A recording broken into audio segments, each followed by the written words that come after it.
good morning, 'tis me, or good evening, afternoon, wherever you are in the world. Yeah, my name's Sunday. I'm the founder and holder of this group space here, and if you're new and haven't met me before, very warm welcome to you to this healing space, place where we can gather and share.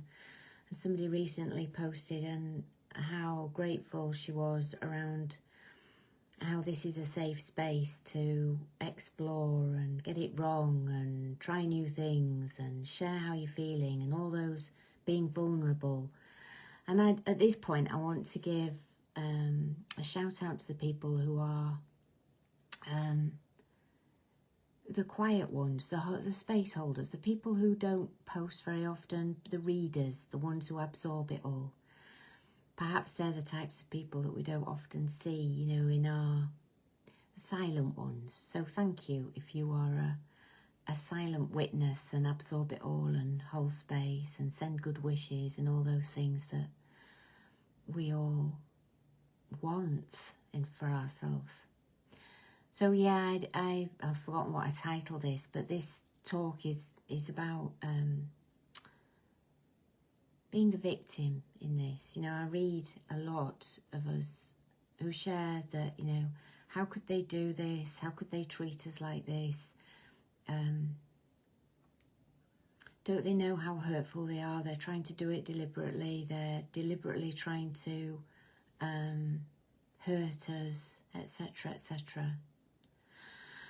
And even if some of that is true, or all of it is true, the fact remains that we don't have to remain a victim to them, to the situation. And in the early days, it's part and parcel of starting the grieving process is actually recognising that we're hurt, that we are a victim to this, that we are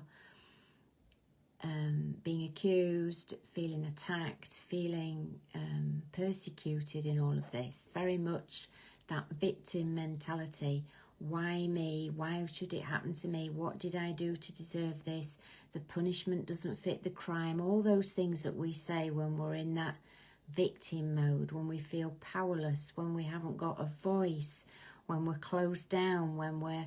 all those things that happen to us in those first weeks, months, maybe even years, we still are in that place of feeling a victim to it.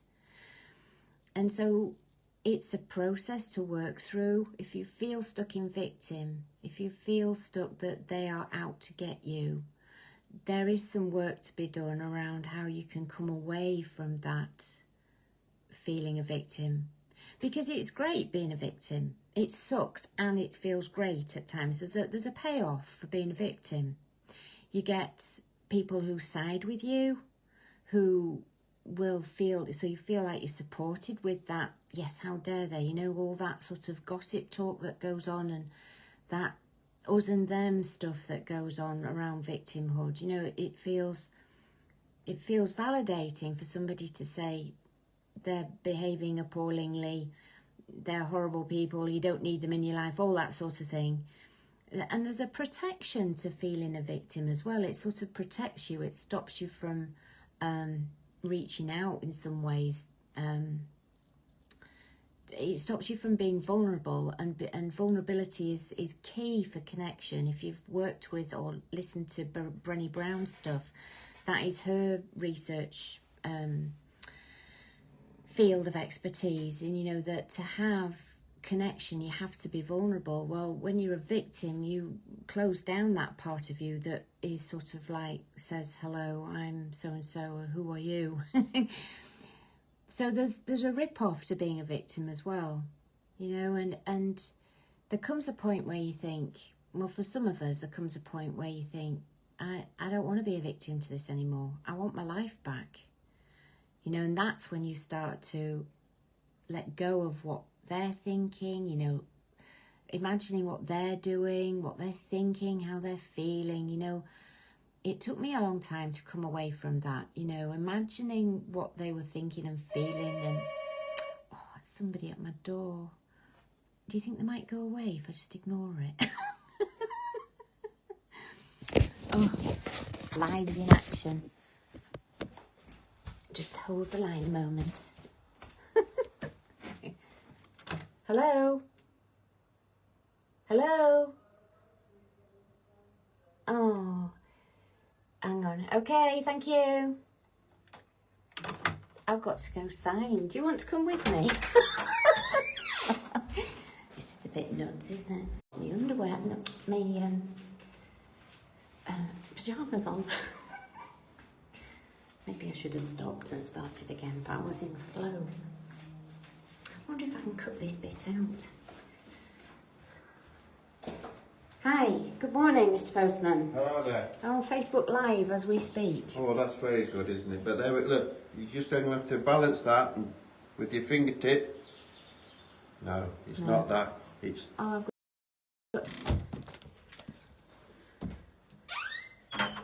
Hey, I'm back. That was interesting.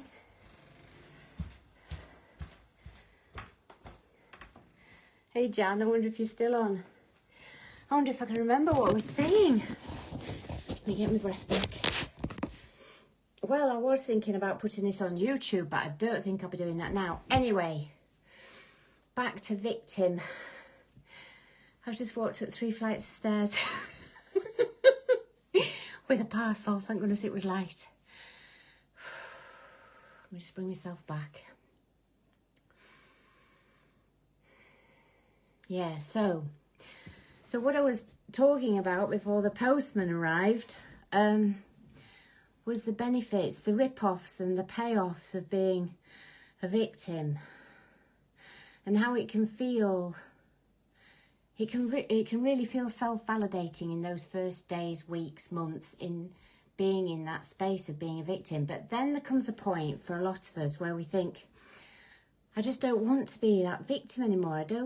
It feels very powerless. It's a powerless place to come from in terms of estrangement.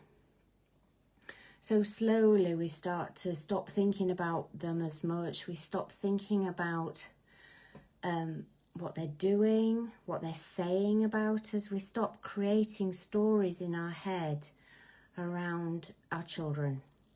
And they seem to, the more we practice doing that, the easier it gets. At first it's hard because we've got all these questions of why, and why aren't they speaking to us, and why don't they come back, and why isn't it easy for them to come and pick up these conversations with us? And eventually those stories disappear. Those stories fall away, and actually for some of us we might start to replace them in time with feelings of fondness and connection and forgiveness even, and love, and seeing them in some sort of hurt place. Because it's huge to reject your parents. You know, if you've done this yourself, if you've had an estrangement with your own parents, and many of us will have done, there'll have been times when we just decided not to pick up the phone, when we just ignored them, when we didn't go round, when perhaps we thought we should do, because they were uncomfortable to be around for a lot of us. So, you know, a lot of us will have estranged our parents, either emotionally or physically even, at some point. And it's worth remembering that, you know, it seems like I'm in the middle of my parents and my children, you know, and it's like doing that, being in between those two, this middle person in between my ancestors and what do you call people when you've had I'm an ancestor now to my children and my grandchildren, but I can't remember what they are. Precedents? I don't know. I can't remember the name. But I feel like I'm in the middle of these, my heritage and my creation really, which is the children. So I think sitting in that victim, you know, maybe you want to, if you've come out of victim, it might be a good practice to sort of like remember what it felt like in the early days, if you've come out of being the victim in all of this, and going back and having a look and remembering how you were as the victim and whether it still pulls you into that, because occasionally it can for me, you know, it's like, this isn't fair, why are they doing this, you know, all of that comes visiting occasionally, especially around birthdays and Christmas, and if you've got Thanksgiving in your country, that you know, those times, those high days and holidays, you know, and we're moving into that season again where it becomes really difficult not having family around.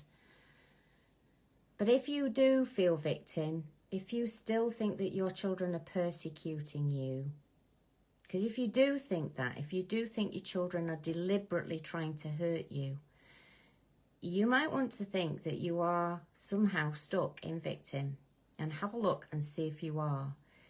Because even though your children might be trying to hurt you, the truth of it is they don't have that power to hurt you.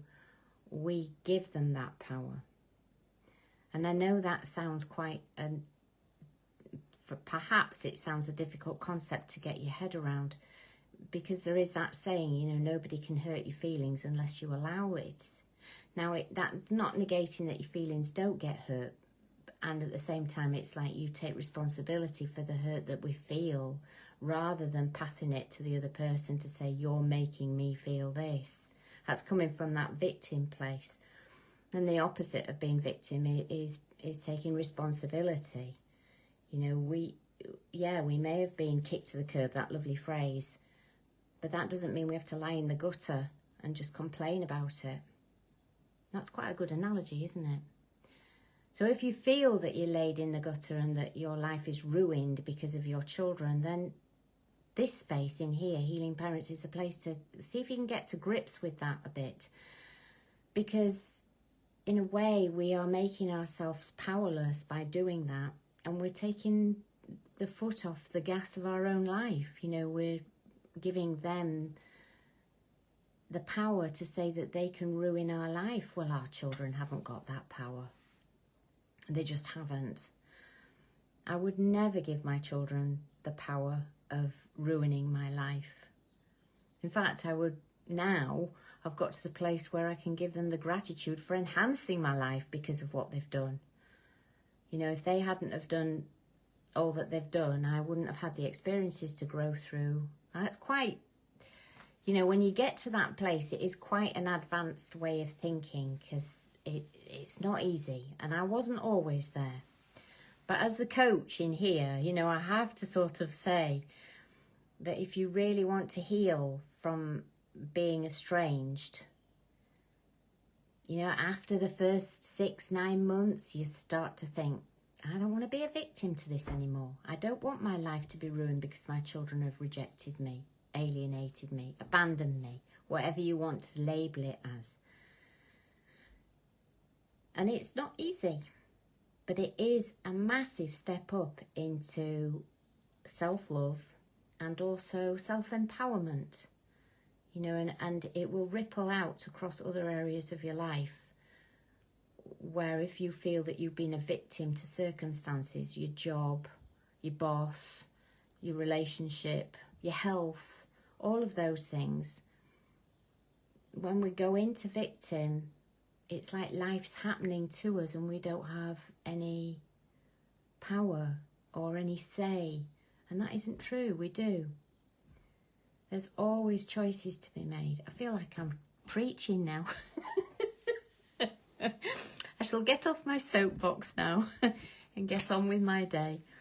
And I don't quite know what I'm going to do with the blip in the middle, but we'll just see what it looks like on the replay. And if you are on watching, Jan, Jenny, Dee, Anne, good morning, Anne. Yeah, thank you for watching. And if you're on the replay, we'll have a look and see what that blip in the middle with the postie looks like. I love you lots, and I'll speak to you soon. Bye for now.